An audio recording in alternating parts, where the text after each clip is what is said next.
Today I'm asking the important question, what does the rise of China mean for all of us?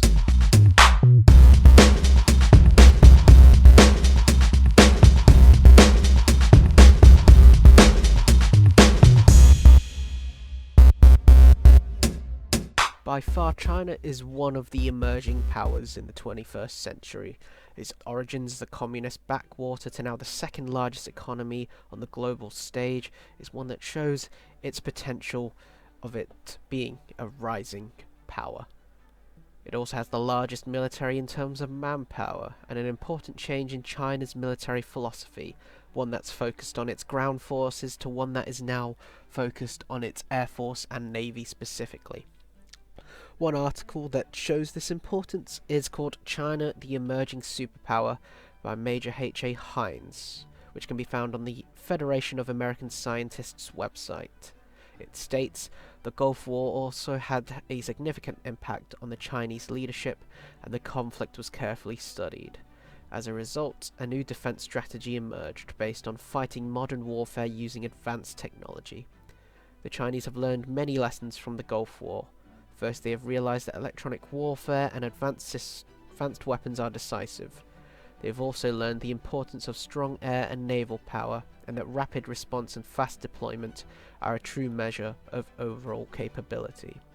Finally, they have realized that logistical support is as important as actual combat capability. Their lessons learned have found a profound effect on the PLA's doctrine. First of all, the importance of ground forces has been reduced to allow additional focus on the Air Force and Navy. The posturing that China has had in the South China Sea shows this. The PLA's air capability has grown to the extent of interactions between the PLA and the US Air Force and Navy shows this rise of tension, for example within the Spratly Islands and the South China Sea as a whole.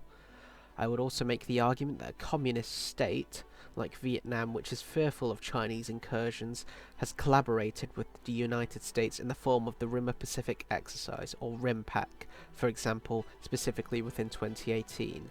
This has shown Vietnam's fears of a rising China. The United States Department of State website details what this partnership with Vietnam means. Quote, the US security relationship with Vietnam continues to expand, and the two countries share a common vision for the future of a free and open Indo-Pacific region. Our security cooperation is based on our mutual commitment to deepen defense cooperation and shared resolve to address regional security challenges, and it's clear and obvious that these security challenges come in the form of an emerging China. It further states of the US Department of State specifically their Foreign Military Financing Program, or FMF. Quote, FMF primarily supports Vietnam's maritime security and domain awareness capacity building efforts, and their efforts to maintain the rights and freedoms specified under the international law of the sea.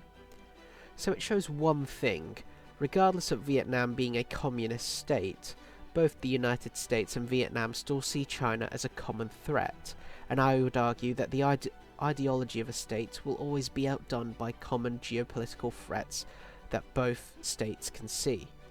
The irony of the US involvement in the Vietnam War was due to the fears of Vietnam becoming a Chinese puppet, of which, later down the line, China invaded Vietnam because it refused to be their puppet.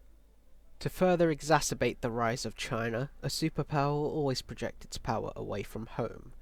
Militarily, China has the People's Liberation Army support base in Djibouti, as does the United States in the form of Camp Lemonnier. Djibouti, which is situated in the Horn of Africa, to give some context, is a notoriously unstable region in the post-9/11 world. It is plagued by unstable nearby states, such as Somalia, which is the host to Islamist terrorist organizations and a hotbed for piracy. And also Eritrea to Djibouti's north, which is described as a North Korea of Africa. And finally, just across from Djibouti and across the Gulf of Aden is a war-torn Yemen. To say the least, it is an unstable region. But regardless of this, China uses this as an opportunity to project power. For Djibouti, which is described as an oasis of peace in a desert of war, this allows Djibouti to rely on foreign states for protection, and while it's a win-win situation for Djibouti, by relying on both United States and the Chinese for security, it does put the United States and its allies at odds with China. But for China, this allows them to protect shipping, sure, but also allows power projection for their navy. We did highlight previously that the PLA's movement of doctrine away from a concentration of land forces towards a strong air force and navy is something we will be looking back upon specifically. Powers like the United States currently, and Great Britain historically during the time of imperialism, show the power of the navy to be instrumental as a global superpower, something that China has caught on to. And to further its economic rise, China projects power in the form of its notorious Belt and Road Initiative, a project by China to build infrastructure in the form of ports, roads, bridges and railways in different states, all with the aim of creating a modern Silk Road. For China, this allows the extraction of resources in places like Africa, or gaining favourable agreements between itself and other Asian states, in the form of leases, for example.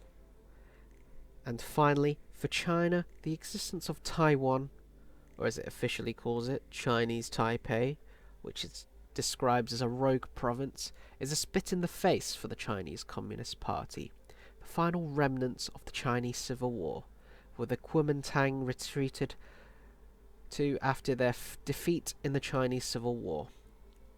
Taiwan's importance is not ignored by the United States either. According to The Economist, quote, Taiwan creates over 60% of the world's semiconductors and over 90% of the world's advanced ones. Semiconductors, for context, being the chips in our computers. To say the least, they have both civilian and military importance.